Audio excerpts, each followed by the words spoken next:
So Harlan, I'm excited to have you on.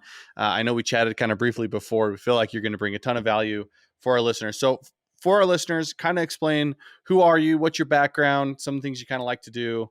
Tell us a little bit about that. Yeah, sure.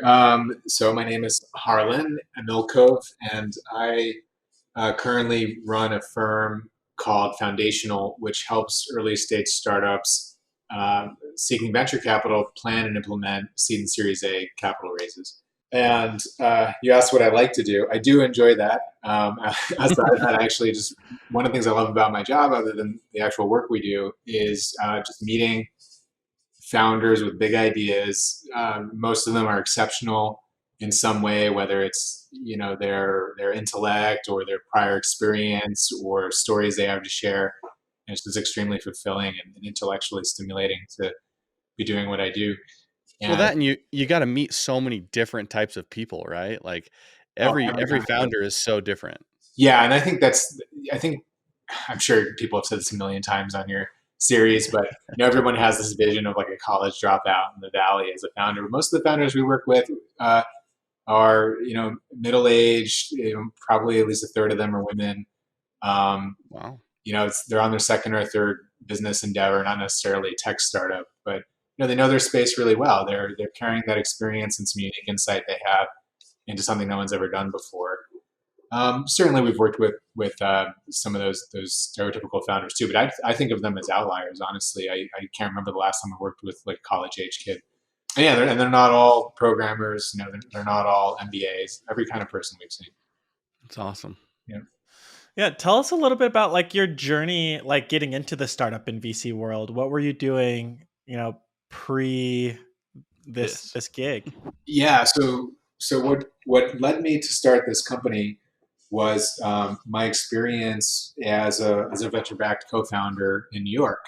So I have a computer science and product management background, and I had co-founded a company called Reonomy, which is a commercial real estate data startup.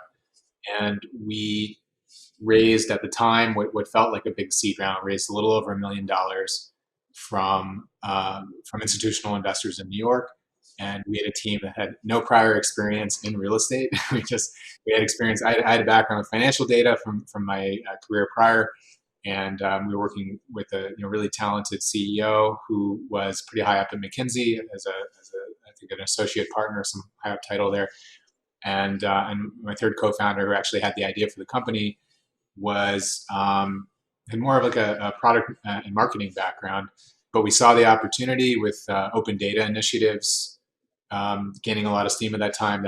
What I mean by that are municipalities and cities opening up APIs and other online data sets that made it easy to find real estate data, and combining that opportunity with our insight into what professional real estate developers and brokers and lenders and things like that were doing, lended itself to a pretty good opportunity.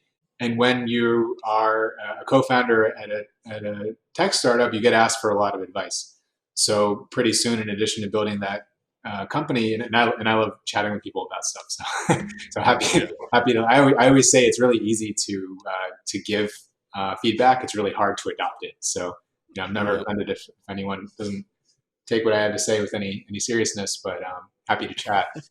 And anyway, in that position, and remember, I have a data background, that's why I'm talking about it. I kept specifically a market data background. I kept getting asked questions about venture capital raises, even though I was effectively the CTO at this company, and I had been in product management positions. I always thought of venture capital as a CEO's function, but having gone through a couple of those early stage raises with the team, participating in due diligence and seeing how they were doing it, and at that point, I mentored a couple of founders and saw them going through the venture capital raise. I did start to realize I could answer some of these questions, and was hitting my funny bone were questions that felt like data questions, like what investors do you think would be a good fit for my round, or what metrics do you think I should be talking about with investors?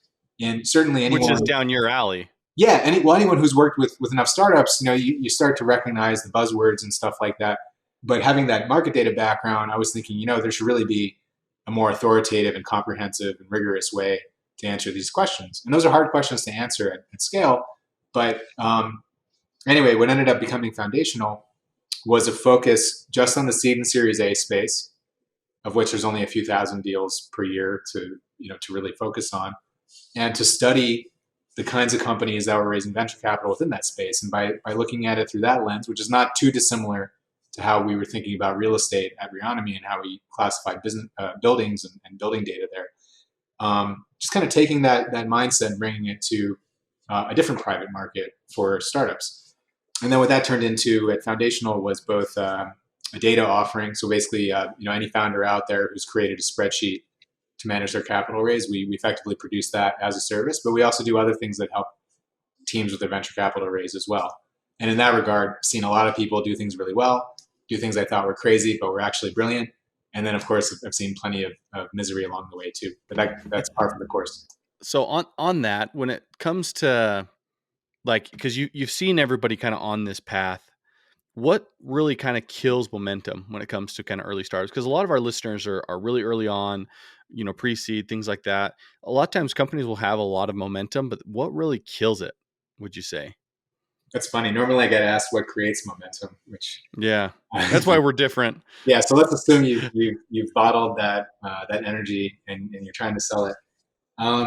Just speaking from personal experience, I think what kills momentum is when when the executive team starts to lose confidence in what they're doing. I've been a part of some more mature startups too, where there have been layoffs and things like that. That doesn't necessarily kill momentum, although it's certainly not a fun. It doesn't help it. It doesn't help. But you can package it. Sometimes it really is done in a way that sets things in the right direction, and really good CEOs in that scenario can tell that story, and hopefully it is the real story, right?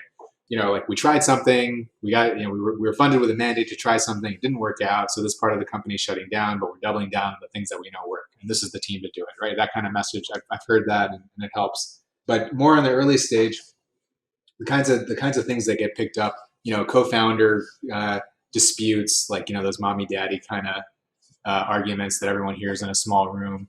The people say, let's have a no asshole policy in hiring, right? That one asshole can really create a bad energy.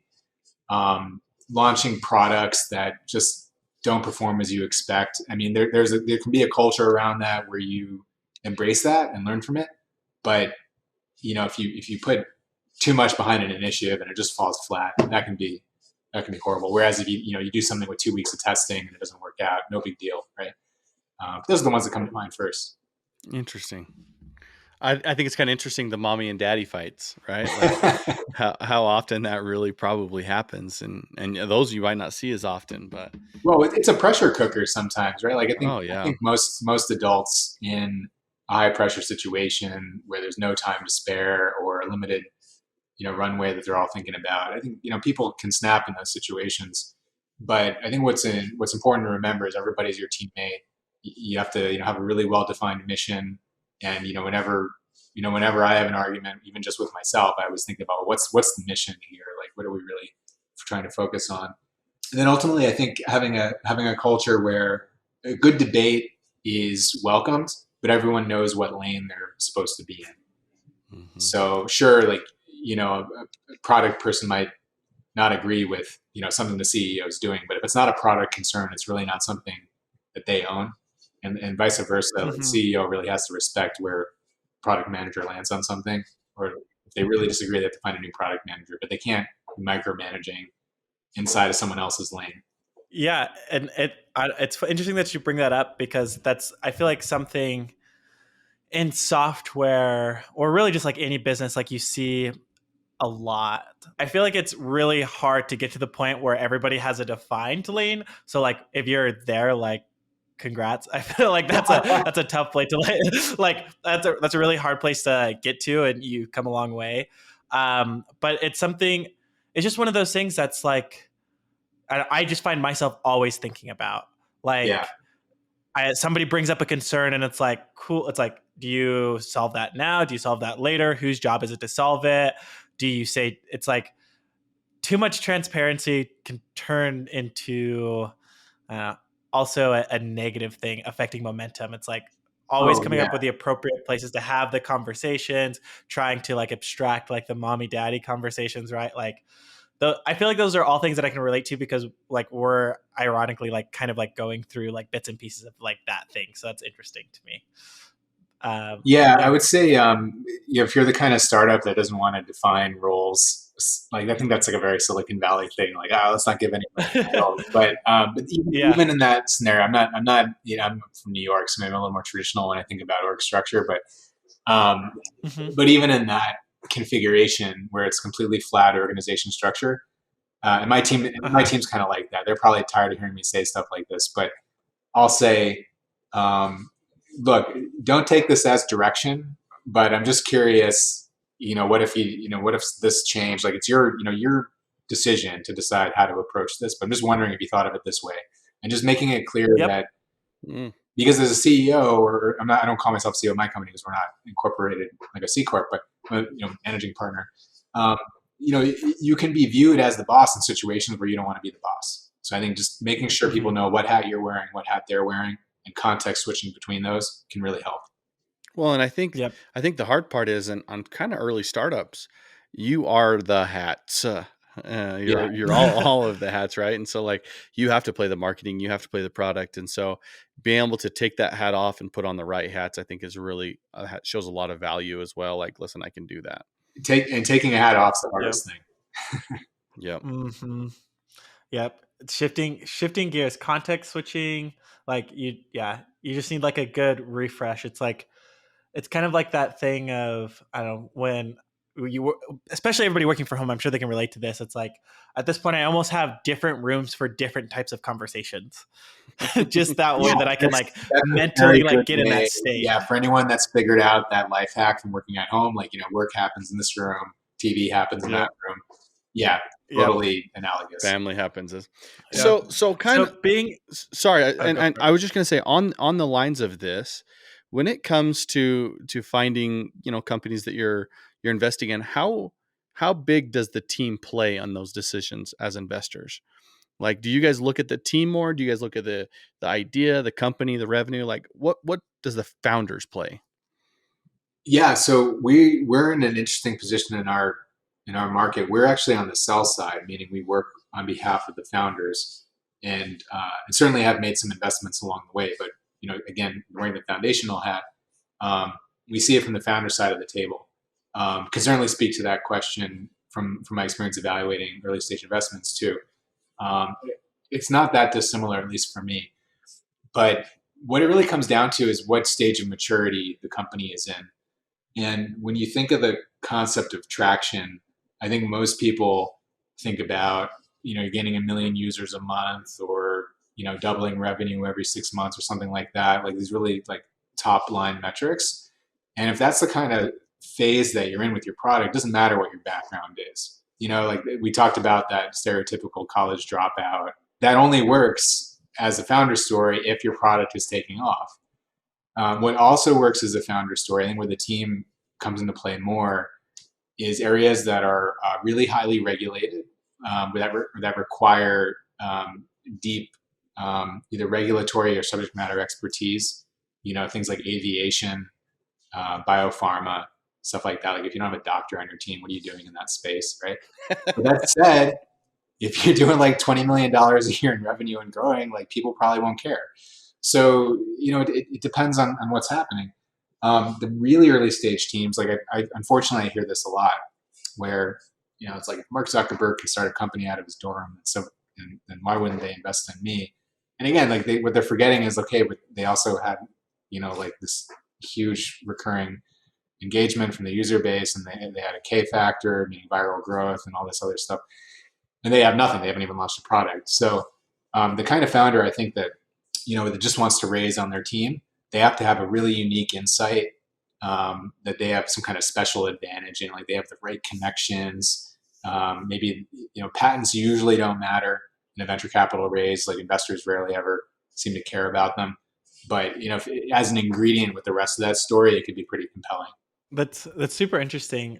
Mainly because I feel like this will be like one of the first times that we hear that the team plays less of a role Yeah. in the raise. Obviously, like it's probably something that's like looked at and like considered like track record, but it seems like it's less of a bigger deal. So I'm kind of curious, like, what are some things that actually make you listen to like potential companies, or like what are you actually listening for when people are giving you pitches? Yeah, for sure. And I want to dive right into that. But just to clarify, the concept of founder market fit is important, but Uh-huh. the concern around it goes away when the product and the traction and the customer voice speaks for itself, is what I'm trying to say. Got In it. That regard- makes sense. Like if there's a ton of traction, who you have behind it Yeah. doesn't matter as long as there's traction, right? Yeah, and look, we can all think of these decacorns where deca unicorns or whatever the term is, where the CEO, all those companies had plenty of traction. The CEOs were fired because they couldn't be trusted anymore. So really, at any stage of growth, if the CEO can't be trusted, that capital raise isn't happening. The board's going to fire you. Something's going to go wrong. So trust is a critical trait with investors, no matter who you are. But the pedigree of the founder matters less and less when the product stands on its own. Got it. Yeah, and very few of the raises we work on is the story, or that I've seen to consider an investment in, is the story. Look at this. Like, I was the second employee at this company, and we haven't launched yet, but look at our prototypes. Like, it's always like I was the second employee at this company, or like had a prior exit, and we're growing 30% a month. Right? No one really pitches institutional capital on their own background. It'd have to be a really special situation. So I'm sorry. So Austin, your question was more about, well, what do you see that gets you excited? Yeah, Oh, basically. Yeah. It's funny. The first thing that came to mind when you asked that was, like, when I get a pitch deck from a company I've never heard about, the first two things I look at are probably the problem statement, and then how are they talking about the market opportunity, assuming that's in the deck. For me, a good problem statement is one that gives you a sense of the founder's unique insight on a space, but also gives you a sense of how big that space is. If you read, whether it's a formal problem statement slide or like something like it, right? If you read it and it falls flat, you're just looking through the whole deck and saying, okay, you told me all about your product, but so what? Like, what's the problem it solves? Yeah. Okay, maybe it has some revenue traction too, but I still don't really get it, right? So the problem statement is the really pain? critical. Yeah, the pain point. Hopefully, it gives some sense of how much someone's suffering, but also something unique about how you're looking at it. And then why market opportunity? If you're going to take the risk to invest in a company's losses until it eventually can stand on its own, there has to be a really big outsized outcome for that. And institutional investors, you probably heard this before, but they're looking at sometimes at least $50 billion plus opportunities. I think for a typical venture firm, if it's under 10 billion as a market opportunity, I start to get a little nervous. As an angel, obviously you can do whatever you want, but for anyone that's thinking about professional funds that are forming a portfolio around this and trying to convince their LPs to keep backing their funds, LPs being the people that invest in venture funds, they have to look at really big outsized outcomes, or it doesn't make any sense because so many of their deals go to $0. Mm-hmm. Yeah. Because there has to be opportunity, right? If there's not opportunity, what does it matter? And kind of a caveat within that too is sometimes people are really fanciful with how they define their market. Like, they'll say, travel is a $3 trillion space. It's like, well, is that really your opportunity, or is it some really niche subset, like Northeast corridor by a certain mode of travel, Northeast like high-speed trains? Is that your market, or is it all of transit, right? So I think people need to really think about, what I like to think about is, what's the obtainable market here? And for anyone that has thought, that B school concept of total market and addressable market and obtainable market, the obtainable market is like the intersection of the market you can address and your go-to-market strategy, right? It's like, what are you putting the money into is really what we're trying to define. And that's what I think needs to be in that, multiple tens of billions of dollars range, or it's just not going to be interesting to most investors. Yeah, it's super interesting because I feel like that puts like founders or people raising money in an interesting spot, because if they are too broad, it's going to hurt them. And if they're too vague, it's also going to hurt them. So I'm wondering, like, is there that balance of, let's say you've kind of niched down enough into your ideal like consumer, and that market's small, but with the idea of hitting this milestone, branching out into like a slightly subset, addressing a certain set of problems will allow you to hit like take you from a $10 billion market to maybe like a 20? Like, Yeah. do you find a lot of people approach you that way Yeah. to still try and stay niche down? Yeah, specifically when the venture is more about like a new technology. For example, I don't want to be too specific, but let's just say high level, like the augmented reality or virtual reality space. There's people getting into it, but it's still like kind of an early adopter phase. So the current market for anything related to that space is like pretty speculative. But how big could that get if it gets popular? So I think the hardest way to explain that your future revenue opportunity is going to be a lot bigger is to say, hey, we're going to start charging a lot more for this. We're going to launch another product, or oh man, heaven forbid you say we're going to acquire another company that's going to offer this capability. Like that's just totally speculative. That's really hard to believe. But if you have some really compelling trends about the compound annual growth rate of the market that you're serving and a unique insight into how you're going to own that space as it grows, that's a lot easier to accept as an investor. But if it's too small today, like remember also a lot of these investors are looking for returns in a roughly 5 to 10 year horizon.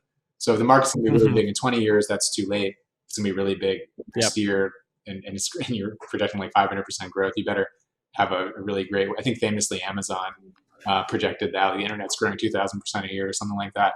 But yeah, I mean, as long as you can really tell that story and people believe it, that works. So it matters. Yeah, that's interesting. So I'm kind of curious on like, my first question is, do people usually pitch you in person, or is it usually on decks? Is that the first experience you have with the company? Is it in person, or is it in an email with like slide decks? Usually a first interaction would be not even a deck, but just like a blurb, an email, like a sentence, like this is who I am, this is what I'm doing. Okay. And usually, like if I'm thinking about the company from an investment opportunity, I would say, well, first, if it's a space that I've been looking at for a while, and the email gives enough to react to, right? Like, give a sense of growth, things like that. We probably just offer to speak with the founder, probably through a video chat right away. But I want to say maybe like 80-90% of the time, if it looks interesting, I would say, hey, do you have a deck you can share? And then decide whether to take a meeting with the founder or not. So, and the reason why I asked that question is because I want to kind of know what are like the red flags, right? Yeah. So like you get an email and you're just like, ooh, I'm staying away from that. Is it just like the vagueness of the idea, or like what are the red flags? And then also, what are some of the green flags? Like, oh, this is interesting to me. Yeah, red flag would, obviously like poorly written emails that have all sorts of misspellings, like 900 words long, stuff like that. Let's just assume it's like a sane email, right? What would be a red flag? Yeah. Unbelievable. Some stuff that's like totally unbelievable as a growth rate, or like kind of things that logically are inconsistent. Like, let me try to give an example. Some stuff like doesn't matter. Like, the market, it's going back to, I hate to pick on transportation, but like, it's a big industry. Yes, famously. So like stuff like, I mean, maybe I'm just being too skeptical, but like hotel pricing is up like what 30% this year. That's because of reflation, right? Like it was down like 50% last year. So of course it's up. Like it's not a trend into the future. Or if it is, if you really believe that and you're a founder out there thinking about hospitality, like give me something here that's not misleading, and that's being driven further because like everyone's going to look at that and say that's crazy. Unless there's more there. So like facts that like just don't really go together. So again, we go back to the trust thing. I don't care if you were the CEO of like Holiday Inn before, if you give me metrics I can't believe. So unrealistic expectations early on is a big red flag for you. Yeah. It's like that's not even totally unbelievable projections. And then the other one, again, this depends on your investor profile. But if if you're hearing from someone you've never met before and you're looking for like angel stage opportunities, you probably want to hear about a product that's at least being tested by users. Like you don't want to hear about like, hey, I thought of an idea yesterday. There's no reason why you should trust me from anything I'm writing in this email, but I have a really big idea. Let me explain why. Sure, that could be the next Uber out there or whatever big opportunity. It could be. But the thing is, if you're known to be an angel investor or you're known to be a seed stage investor, the signal to noise ratio is really difficult to deal with. You're also going to see 100 other emails the same week to say the same thing. Yep. Yeah, and even through a warm introduction, it's the same. Like those investors are getting warm introductions all the time. So I think one thing founders don't realize is they're in, as an angel investor or as someone that represents a fund, you can only make so many investments in a period of time. Nobody has infinite resources. And even if they did, well, not infinite, but let's say it was immensely large, like the Vision Fund or something like that, right? You still have to report to everyone that you're accountable to what kind of return you're generating. So you can't just invest in anything you want. You have to, think about what kind of return profile you're going to show to your own investors. That's your job. So the point is, founders are in competition with everyone else raising capital at the same time, and they really need to look like a top 0.5% company to get the attention of investors. Probably one of my favorite emails, because we get pitched ideas on a daily basis. One of my favorites were like, "Oh, tell us about your project," and it was just, "I want to build TikTok, but better." I was like, okay. Yeah, and look, maybe they do have a great idea, and Sure. I don't want to play. I don't want to play too many of my cards with someone I don't know, right? And they'll ask you to sign an NDA before you even talk to them, right? You need to give folks that you've never met something to go on, and maybe don't disclose your special go to market strategy where you're your secret users. sauce. Yeah, acquire users for a penny a click or whatever. Don't tell people how you're going to do that you've never met before. Do we even want to go into NDAs right now? Because it's the funny, and I bet you, Harlan, I bet you get the same thing, because here's the deal. Everybody thinks their idea is original. They really do think. We had a client come to us and they're like, "Hey, we're not going to work with you unless you sign an NDA with us." And I was like, "Hey, listen, we've already had this idea pitched to us 3 times in the last 3 months. Same idea, no different. Same idea. And if we would have signed any of those NDAs and they decide not to work with us, we couldn't work with you.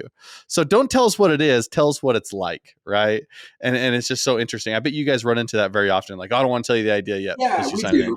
Well, and part of this is a qualification for us too. It may not be the same way you think about things, but while we're not broker dealers, we do work on the sell side, but we do not intermediate the deals. But we do want to work with companies that are likely to be successful, as it's a reputational risk thing. Right? And we don't want people to say bad things about us. So what we usually say is, look, share with us whatever you share with an investor that you've never spoken with before, which is what they would be doing if they worked with us. We'd be giving them advice and materials they could use to speak with investors. And usually when we put it like that, and you might do this too, but they'll usually share quite a bit. And if they really insist on the days, look, I understand we can't talk about everything on your mind in a first conversation, but we just can't accept the risk that goes along with signing an NDA with everybody we ever meet. That's literally exactly what we do. And it is funny because it's as soon as you take that route, a lot of information comes out. It's kind of interesting. Okay, I'm not going to share the slideshow, but I'm going to explain it to you word for word, everything about it. Yeah. Look, I've done a lot of things I'd be embarrassed to admit when I was a first-time founder too. So I definitely want to be supportive of everyone that's beginning their journey. But what I hope people take away from this conversation is that what they're doing is not a big of a secret as they think it is. Yep. Yeah. Your idea is not original. Are you the type of person that's willing to put in the work to make it happen? That's what makes you special as a founder. Are you willing to do what it takes to make this successful? Everybody has really good ideas, but the successful ones are the ones that were able to put in the work, the investment, and the time. And so that's your secret sauce, not the actual idea. And I think people need to kind of understand, believe in yourself more than the idea at times. Yep. What do you think your biggest pet peeve is in the business world right now? Oh man, that's a big question. Okay. Yeah. Just to keep it on brand a little bit with venture, I think something that really grinds my gears is big corporations. I'm talking, publicly traded, $100 billion plus companies that do not have a corporate venture capital arm. It just seems like they're missing a huge opportunity. Looking back at companies that are in the Dow Jones Industrial Average, that's 30 companies, just for folks that aren't as big into financial nerdery as me, or the S&P 500. There's all these studies out there on how many of them are still in that list 50 years later, 100 years later, right? And there's so much churn. So the point is, everybody gets out-competed at some point, pretty much, almost as a rule. Mm-hmm. And every single one of those companies had an opportunity. They were the incumbent position. They had an opportunity to defend their position and mature with their space and do it better. What's fun about corporate venture capital is, you're talking about maybe doing a couple $2 to $5 million deals a year, but the benefit, and you might find, and this is before corporate development. Corporate development is the team that helps lead acquisitions, and these are the $500 million, $1 billion, $2 billion exits you hear about. But there's all these companies trying to figure stuff out like 10 years earlier. And if you have a corporate development, or rather a corporate venture capital arm, everybody and their mother is going to come at you with these pitches that we're talking about in kind of in a facetious way. But you'll see things coming a mile away. And sure, maybe someone else will buy that company before you do, and you still might lose your position, but at least you'll have a sense of where the space is going and maybe get some inspiration for how to do things better. So I think that's a space that, really has a long way to go to mature. And I think every big company should be playing in that space. I think that's kind of awesome. You want to know what my biggest pet peeve is right now? Yeah, I do. Because one of our big things is we're on calls every single day, right? And my favorite is one of the big things that we have to have companies that are funded somehow, whether they're bootstrapped or they have a budget set aside. So we know, I mean, someone's like, I want to build this. Okay, what's your budget? I don't know. Well, we can design a $3 million app, but they only have, $15,000, right? So we need to know budgets. And so my biggest question is like, okay, perfect. How are you planning on funding this? What's your budget? And they always say, oh, I'll just go get funding. That drives me crazy. Nobody understands. Everybody thinks that funding is like the easiest thing in the world to go get. Like literally, I'm just going to go to Walmart. Oh, do I need funding now? Or should I just go get it down the street real quick? Like you have no freaking idea what it's going to take for you to actually pitch this idea. You have no revenue. You have no traction. You have no founders. You haven't invested a penny of your own money. Harlan, are you going to invest in that company? Going back to your earlier question on red flags and the kind of green lights. Now that you mentioned it that way, looking out for kind of the blood, sweat, and tears the team has already put in, whether that's other people's capital or with what they've been doing in their basement for 2 years, but showing there's been some kind of investment, some kind of validation around whatever it is they're doing, really goes a long way. Yeah. Or our other favorite one, Austin, is like, well, I was wondering if I could just give you guys some equity and have you guys build it. Right? No. Like you go find 500,000 and then we'll talk. We'll have that talk. But until you're the type of person that can go and raise at least $500,000 to build something, we're not going to have that conversation. Yeah, actually, any other service provider out there listening to this, if a team's being like kind of too generous with their equity, that's not an amazing opportunity. That's a huge red flag. Equity is the most valuable thing a founder has, and if they're going to pay you like 5% to build an MVP, like that's probably, and that's all they want to pay you, right? That's pretty crazy to give up like that much equity to your like MVP vendor. Yep. Yes. I used to tell that to Beaudry all the time. It's like, how serious or like familiar they are with the industry when you bring up equity and they're saying, no, tell me how much it is. Yep. Well, we had that a client very similar where we're just like, listen, this is going to cost X amount. It was a large amount of money to build this next feature or this next portion, but we'd be willing to do it for equity. And they're like, no, we'll pay it. How much again? We're like, yeah, invoices on the way. And because they know that their business is worth way more than what it is, at the capital up front, which says a lot about a business. Yeah.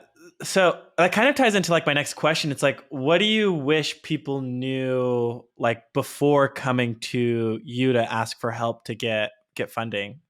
Like what does an ideal like deck or client look like to you? Oh, wow. Well, like, okay, I guess there's a couple ways to answer it because this isn't like a foundational infomercial, but like for, as a business person, make it an infomercial. Well, I'll be really brief. I want to give something a little more helpful too. For us, what I wish they would realize is, and I think this kind of comes back to your point about people just want to pay you in equity. It's like it's not our job to make them like the next multi-billion-dollar company. Like they should already have that vision and a pretty good sense of how they want to do it. We're happy to share some feedback on go-to-market strategies we've seen. We've seen tons of different kinds of companies. I'm sure there's something of value we can offer for free as advice. We're just like having a conversation. But our services are designed to help them save some time, avoid some unforced errors, right? Like we're going to help offload some of that pain that they would potentially go through doing everything themselves. But we're not going to magically turn them into the next big deal. And I think that expectation of any vendor you work with is probably not setting up the relationship for success. What I wish founders would know about startups and product development, things like that, is that what they're doing, like the first version of whatever it is they're doing, is probably going to fail. So they shouldn't be spending every penny they have to develop that version. I think UX testing, market research, UX design, all the stuff people think of, I get a sense, think of it as a luxury. It's actually the most important money you'll ever spend, because a really expensive UX designer is going to cost a fraction whatever it costs to actually have developers build a thing, even if you're hiring a cheap offshore team somewhere. 1,000%. And even what that really my great UX gosh. designer does is still not going to be the right first thing. So I would encourage every founder out there to get really smart on talk to their friends, read blog posts, like what is it like to test something without any code, that kind of stuff. Those are really important lessons to learn. Ironically, like we're like rebuilding one of our services really just to kind of go back to like the lean startup, like micro designs, test, user feedback, and like just doing that iterative process. Because it was super interesting. We did a podcast ironically 3 days ago, and it was like he was talking about something, and it sounded like the most simple like piece of software in the world. But when you ask him how long it took to build, it was like 18 months. Yeah. The first 4 months were all just like iterative. And I'm like, why didn't you lead with that? Like, and like we actually were able to dive into it. But it's like the first, 3 or 4 months of your initial product should be validation, testing, getting feedback from users, people that are going to buy. And then once you finally get your product to like basically in demand where like, it has product market fit, that's when you get to go all in and do, get the luxury bug, quote unquote, bug free product, right? Like, and really start selling it. So just think about all those like $1 billion plus startup apps you use. Like if you never thought about like the companies behind the apps you use, fine. But I'm sure a lot of us on listening to this have. Just think about how crappy some of those features still are, right? Yeah, seriously. Like it's funny. I always refer to like I was like, do you remember how bad Twitter was when it first launched? Like, do you remember how bad like Clubhouse? Even to this day, Clubhouse like, still bugs all over the place. Well, and Spotify just launched their like green rooms or whatever, and like for the first 5 days, nobody could get in, right? Like just like broken. Well, and it's funny because you're talking about the podcast with Rand Fishkin, right? Is that the one you're talking about? Awesome. Well, it's kind of funny because not only that, but like what they did is they would like develop a very small portion of their product, and then they would go out and test it.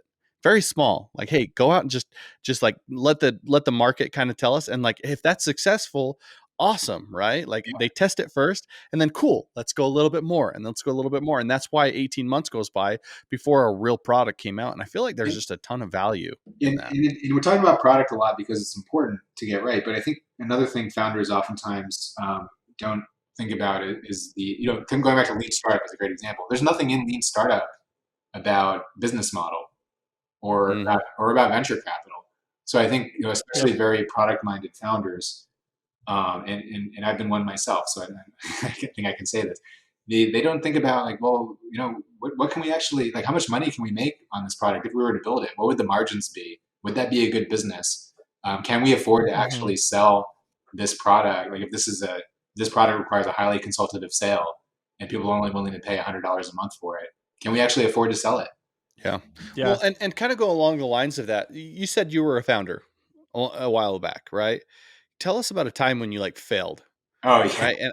And I feel like these stories really resonate with our listeners because rarely do you hear about failure stories, but we always like to ask this question because everybody makes mistakes, right? And everybody makes these failures, but like, what do you learn from it? How did you overcome it? I'm just kind of curious on that. Yeah, thankfully, most of the failures I'm thinking about right now were kind of fail fast, fail hard kind of things. Like it's really painful that you've been doing something for like 6 years and then you figured out you failed. So, I don't want to sound like a broken record from the kind of us other people here, but failure should really be embraced and not investing too much before you encounter that failure is a good practice to get into.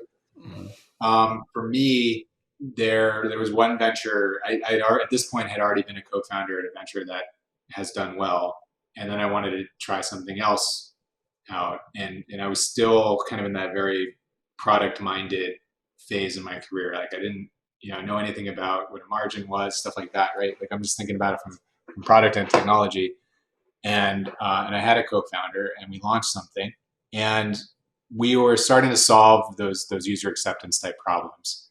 It wasn't like a runaway. We certainly did not completely perfect the product experience. We had some challenges there, but just going back to the business of it, like the product, the market segment we were building for was a really bad market segment. the users kind of use the product one time in their entire lives. If we were to keep moving forward, what it costs to acquire a user would be really high because we were competing against, it was a very like lucrative customer segment and time in their lives to acquire that customer. So it would have required some very, very creative marketing strategies, which maybe we would have figured out. But by the time we realized all the business model challenges, we had decided we kind of lost our excitement for the product we were building. But had we done the market research better ahead of time, I don't think we would have gotten in that position. And you would have avoided that pitfall from the beginning. And I would have done something else with that time. But really valued the experience and that lesson, even though it took longer than I would have liked to get to it. Prevented me from ever making a similar error again. So our listeners need to know that although sometimes market research and UX and things like that seem like a luxury, because here's the deal, it just drives me crazy because some people are like, okay, I have a budget of X amount, but I don't want to take a percentage of that budget and do any testing. I just want to put the product, I want to put it out there. Right. But at the same time, how many times is that product going to fail? Because you said it yourself. And it's funny that you said this because we just preach this. It is a million times cheaper for us to design and make changes inside of the design than it is for us to develop something and make changes in development. It just is. And if it's cheaper, it's faster, it's better. And here's something fun. This is very like lean startup inspired to say this, but just try to sell it before you even build the thing. Like, so what if someone clicks the buy button and then they get an error? Like, you didn't actually commit fraud, right? Like you just wanted to see if someone would engage with the price point, value proposition. Just put some budget behind it. And if you do it right, you can even kind of capture those people to remarket to later. So maybe, if it's a B2B product, maybe you put them on, you get them on a call and tell them when it's going to launch because you're not maybe not going to talk to so many customers like that. And if it's more of a consumer or high volume product, put them on a wait list or something like that. Certainly, you don't want to do that too long because it can be expensive, and you don't want to set bad expectations with people. But you can kind of test the whole marketing and operating side of your business before you build anything. For most companies. Yep, pre-sales, right? Yep. And if I can present pre-sales to an investor, like, hey, I have 40,000 pre-sales. Yeah, there's some value there. Those are things that stand out to me in really early stage presentations too. Like, we hired this firm you've heard of to, do a survey with 500 potential customers, and with this level of confidence, we found this. I mean, it's not the same thing as having real users and stuff like that, but it goes a long way. Yeah. Well, and I think that's like a good pivot because we're talking about like how hard it is to go and like develop something and then like revise it later. So as an investor, Harlan, like what are you looking for on the technical side of things in like, let's say app products? So if somebody was building an app or whatever, like, is there anything you're specifically looking for on the technical side? I don't know if you're going to like my answer about this either. Oh boy. So like, well, maybe, I don't know. Let me give it to you straight. So for those founders that are like, I just need to hire like a CTO and then I'll raise venture capital and everything will be okay. People that say that, ask yourselves, hey, if I had a CTO, then would you invest? And the answer would still be no. You need a bunch of traction, or you need to do this. So I do think, I know it's a team related question, but having a CTO isn't necessarily that important so long as the team has the capability to execute. And I think taking that down to the underlying technology, if you've shown that what you build can satisfy the user, and during due diligence, a good investor might want to make sure it can scale suitably with the capital they're raising or whatever. So, and as a founder, you kind of in your due diligence, in your data room or in the due diligence process, run some kind of stress test to prove you can handle 10,000 users or whatever. That's fine. Like, the code doesn't need to be perfect. You just need to have good reviews if you're an app, right? Don't have bad reviews in the app store. The product can do what you say it can do. And that's basically it. Now, you asked about an app, right? Just very briefly, I wanted to mention. Yeah, okay, well, maybe you want to be an FDA approved treatment for something, and you haven't gone through the 510K clearance yet or something like that. Sure, the standard to get through the formal regulatory process might be why you need to raise capital to get through that properly. But between gentlemen or gentle ladies, if you can show in a somewhat laboratory setting that the thing actually works, and you can de-risk everyone's belief that you can actually get through that process, that's fine. So in that case, underlying like a proof of concept is really important. I was a member of a very early stage IoT venture. We were pre-product, pre-revenue. We had a strong team. We showed the investors we had the technical capability to, in a proof of concept setting, to do what we wanted to do. It's definitely not a sellable product, but that's about as far as it goes. Honestly, I've been through many rounds of technical due diligence, and it's always a slap on the wrist. Like, it actually surprises me how much capital is deployed without thorough technical vetting. Interesting. Well, it's awesome. kind of funny because legitimately, like earlier today, like your answer is a little bit different. We were shooting an episode, and the VC was like, "Yeah, it's like if the team isn't in house, like I would never invest." And I was like, "Huh, that's like an interesting thing." Where you're kind of on the side of if it works and it has like some form of traction, you don't really like, and it's got like the team behind it. Sounds like you're less worried about that. Or I mean, the team for sales, I think you mean. Yeah, if the team can sell the thing, can the dog hunt, as they say. Yeah, honestly, like maybe, I don't know. Part of that answer comes from experience working with tons of companies, but also as an engineer myself, like I just feel like maybe I have the competency to look at something and assess whether there's a technical risk there or not. So just so I'm clear, you could care less if this app is built in India, whether it's built in America or the Ukraine. If that app is working and there's traction behind it, that's what's most important to investors. Yeah, and again, during due diligence, things like, okay, who owns the IP for this will come up. So hopefully you can prove that you actually own the code. Yeah, but yeah, no, it doesn't matter. Who built it, how whether it's a in-house development team or a dev shop like us, it doesn't really matter as long as it works and there's traction behind it. No, but it just to clarify, like if a founder asks me like, hey, is it okay if I hire this offshore team to build my app? I'd say, yeah, like it's a non-recurring cost, but you need to be able to maintain the thing. It's probably a good idea to have one lead engineer in-house or something like that. But the whole team, 100%. Yeah, totally. And I think investors are being unrealistic. If you're out there trying to raise like $500,000 and they want to see, like 3 full-time engineers in house, like, I mean, look, if that's your thesis, I respect that, but you're going to miss a lot of great opportunities that way. And you can look all the stuff you can backtest. Like, go look at some of these companies announcing seed raises in the news. Like, just go look at what their teams look like. Yeah, that's a good point. I haven't thought about that. So one of the things is a lot of our listeners are pretty early, I'm sure. I mean, some of them aren't, but people who are really early on, what type of advice? I mean, there's been a ton of advice throughout this whole conversation, but what advice would you like to just kind of really just hammer down or hammer home to them right now, kind of as early founders? Do your best to pre-market whatever you think, you have, so that you can prove out your business. Oh, maybe one thing we didn't talk a whole lot about: financial modeling.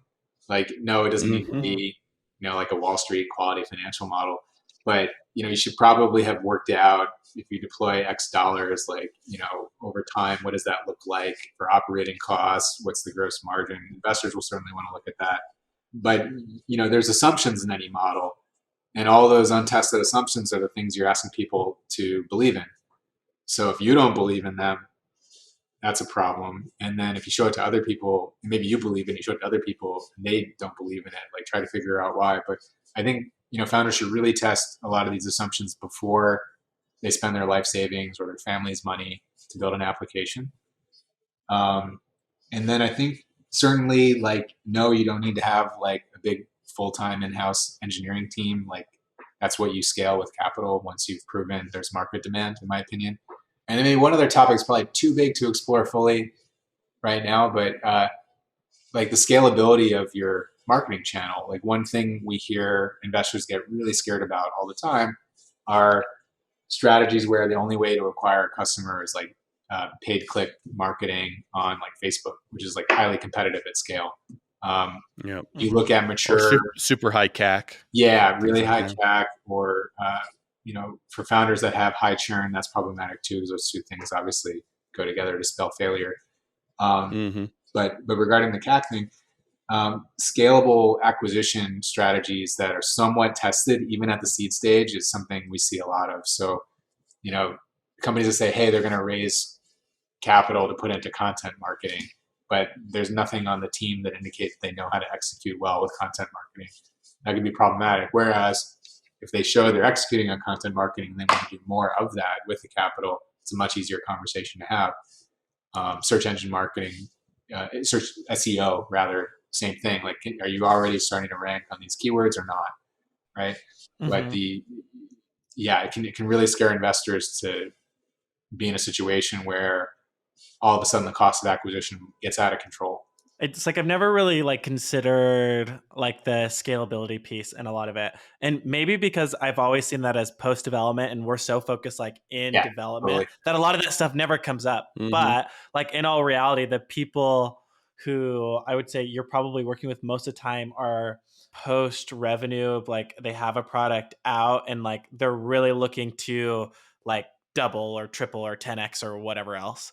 And so all those questions are a lot like probably along the lines of scalability everywhere. And just to offer something a little more solution oriented. I mean, a lot of these things that, as you know, kind of being more, millennial types looking at this, things like mailers, that can be a really good strategy. Like it's always 30 cents or always whatever, like a stamp for a postcard is. Like it's always a fixed cost. It's never going to go above that. Yeah. So if you can find ways to market that you can't be like kind of out competed for eyeballs, like it's good to have a sense of direction for that, even if you haven't fully tested it. Yeah. So, I mean, to kind of like close this out, like what is like something now that you wish you knew like early on in your journey? Like if you could jump in time, Harlan, and go see young Harlan, who was I think he did some work at Yale University. Is that right? Did you actually do some work way back there? You could go back all the way back to 2002 and be like, grab you by the shoulders. What would you tell you? Oh no, my engineering colleagues wouldn't like it if I was associated with Yale. I went to Rensselaer, which is an engineering college upstate New York. But I did some work with someone at Yale. Yeah, I was gonna say you did some work over at the Yale University, right? With a mathematician there way back. But yeah, what would I tell myself? So it's actually the soft skills that I wish I could advise my younger self on. I want to be specific. I suffered a really bad case of burnout before burnout was like a buzzword, and what I think everybody can be subject to this in certain situations, but what happened for me is I didn't make room for anything else other than work in my life. And then when someone questions the work that you're doing, you get really defensive, or you just like losing sleep. So that, it doesn't matter what you're doing. If you don't get enough sleep, that's going to be a bad situation. So the way I think about it now, and this is what helped me in the early days at Foundational before we had our sea legs under us, and what I advise our customers on right after they raise capital, like every time, is everything you invest in this company creates more value for everyone in your life and yourself, right? But you can't operate that way as a human.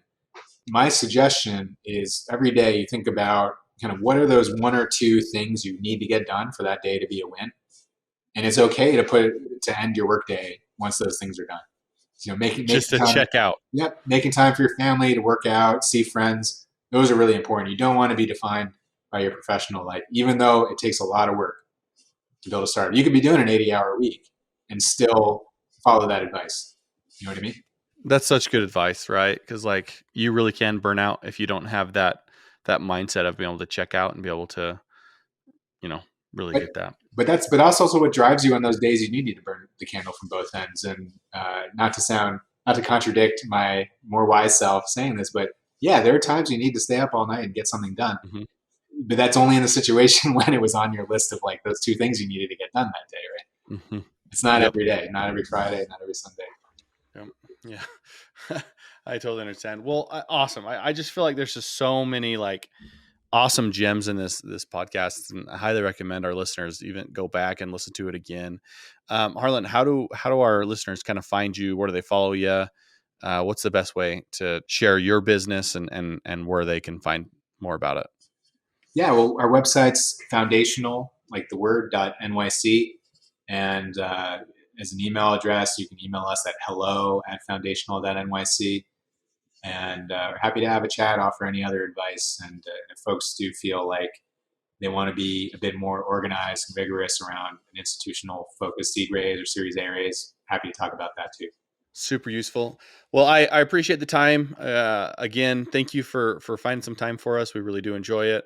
And we'll stay in touch. Thanks, guys. Have a good one.